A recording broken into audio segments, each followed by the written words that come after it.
మొదటిసారి లిరిసిస్టిక్ ఫ్యాన్స్ ఉండడం చూస్తున్నాం. కమాన్.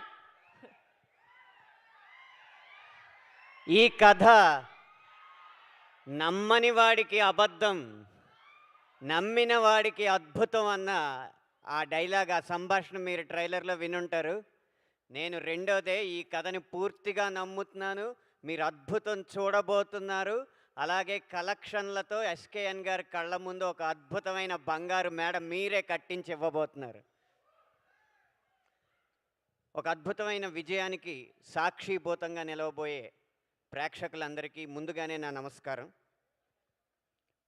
ఇలాంటి కథ 100 మంది రాయగలరేమో, 10 మంది తీయగలరేమో, వేళ్లతో లెక్క పెట్టేంత మంది చేయగలరేమో, కానీ ఒక్కడే ఇలాంటి కథను మోయగలడు. ఈ కథని నమ్మాలి. నమ్మినంత మాత్రాన్న సరిపోదు. ఈ కథను తీయడానికి సొమ్ము ఉండాలి. సొమ్మున్నంత మాత్రాన్న సరిపోదు. ఇలాంటి కథను తీయాలంటే దమ్ము ఉండాలి. అలాంటి దమ్మున్న నిర్మాత ఎస్కేఎన్ గారు కాబట్టి ఈ కథ ఈ స్థాయి దాకా ఎక్కడి దాకా వచ్చింది. ఈ కథ వరకు నేను ముందు ప్రార్థించేది, ముందు నమస్కరించేది మాత్రం ఇలాంటి కథని తెర మీదకి ఎక్కించాలన్న ఆశయంతో ఎన్నో వ్యయ ప్రయాసలు కోర్చి, ఒడిదుడుకులు కోర్చి మన దాకా తీసుకొచ్చిన ఎస్కేఎన్ గారికి నా ఆది వందనాన్ని అర్పిస్తున్నాను.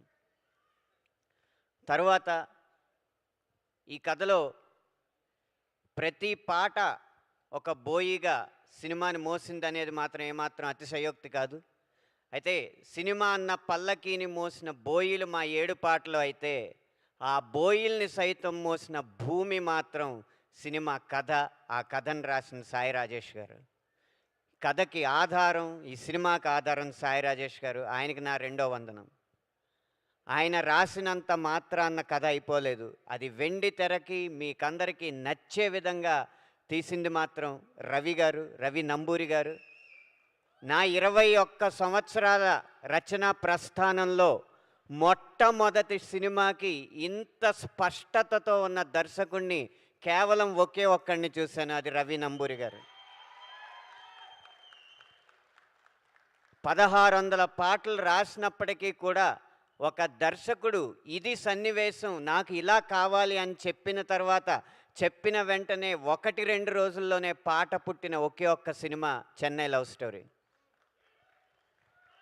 ఇదే స్పష్టత, ఇదే స్వచ్ఛత ఆయన ఎన్ని సినిమాలు తీసినా ఉండాలని, ఈ వ్యాపారం తాలూకు మలినాలేవి వారికి అంటకూడదని మనస్ఫూర్తిగా ఆశిస్తున్నాను, ఆశీర్వదిస్తున్నాను కూడా. ఇక ఒక గాయని గనక పాటలో నటించే నటి అయితే ఆ పాట ఎన్నింతలు అద్భుతంగా మీరు ఆస్వాదించేలా ఉంటుంది అనడానికి నిదర్శనం ఈ సినిమాలో కనబడబోతుంది.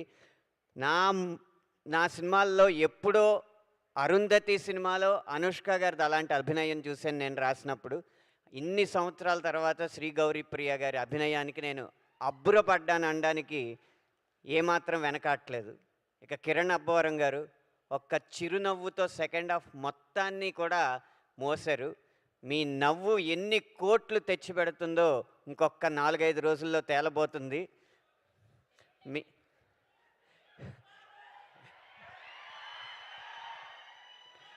మీకు ఒక రహస్యం చెప్తాను. ఈ సినిమాలో ఒక పాట ఉంది. ఆ పాట మేము విడుదల చెయ్యలేము. విడుదల చేస్తే సినిమాని విడుదల చేసినట్టే. ప్రతి పాటకి రాజేష్ గారు ఇచ్చిన కథ, రవి గారు ఇచ్చిన సన్నివేశం బలమైతే, ఈ పాట మాత్రం కేవలం కిరణ్ గారు, శ్రీ గౌరీప్రియ గారు నటన చూసి మాత్రమే నేను రాశానని ఈ రహస్యాన్ని మీ ముందు పంచుకుంటున్నాను. దానికి మేము ముందు రాయి అని స్వేచ్ఛనిచ్చిన మణిశర్మ గారికి నా పాదాభివందనాలు అర్పిస్తున్నాను. మీకు ఒక అనుభవం పంచుకోవాలి. నేను 8వ తరగతిలోనూ 9వ తరగతిలోనూ ఉన్నప్పుడు సినిమాల్లోకి వెళ్తానంటే, ఎలా వెళ్తావు, ఏం చేస్తావు అని అడిగారు. మా ఇంట్లో నాకు కాళ్ళు నొక్కి అలవాటు ఉంది అందరికీ. నేను నొక్కితే చాలా బాగా ఆస్వాదించేవారు అనమాట మా తాతయ్య గారు, నాన్నమ్మ గారు అందరూ. నాకు కాళ్ళు నొక్కడం బావచ్చు, చెన్నై వెళ్ళి మణిశర్మ గారి ఇల్లు తలుపు కొట్టి ముందు కాళ్ళు నొక్కి ఉద్యోగంలో జాయిన్ అవుతాను. కాళ్ళు నొక్కుతూ నేను పాటలు రాయగలనండి అని చెప్పి నా పాటలు వినిపిస్తాను, అప్పుడు ఆయన అవకాశం ఇస్తారని చెప్తా ఉండేవాడిని వేసవకాలం సెలవుల్లో. కాళ్ళు నొక్కలేదు కానీ ఆయన ట్యూన్లకు మాత్రం పదాలు అందించే అదృష్టం నాకు కలిగింది.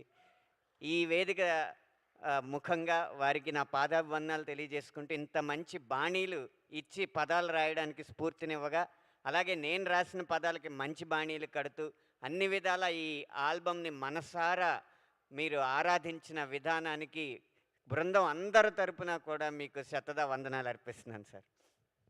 ఆఖరిగా ఇక్కడున్న అందరూ ఆయన అభిమానులే. ఈ కథ రాసిన రాజేష్ గారు, కథ తీసిన రవి గారు, ఈ కథ కోసం ఖర్చు పెట్టిన ఎస్కేఎన్ గారు, ఇందులో నటించిన కిరణ్ అబ్బవరం గారు, అందరూ కూడా ఆయనకి అభిమానులు. అందుకే ఆయన ఇక్కడికి వస్తారని తెలుసో తెలియకో తన సంభాషణలో రవి గారు చిరంజీవి అన్న పదం వాడడం జరిగింది. నా పాటలో కూడా చిరంజీవి అన్న పదం వాడడం జరిగింది. ఇప్పుడు మనందరినీ చిరంజీవులుగా, ఈ కథ కూడా చిరంజీవిగా ఉండాలని దీవించడానికి మెగాస్టార్ చిరంజీవి గారు ఇక్కడికి రాబోతున్నారు అనేది మాకందరికీ ఎంతో ఆనందం కలిగించే విషయం. ఆయన ఆశీస్సులతో ఈ సినిమా మరింత ఎత్తుకు ఎదగాలని మనస్ఫూర్తిగా కోరుకుంటూ, ఎదురు చూడండి. 10 సంవత్సరాలు కాదు, 10 దశాబ్దాల పాటు గుర్తుండిపోయే కథ తెలుగు తెరపై రాబోతుంది. ధన్యవాదాలు.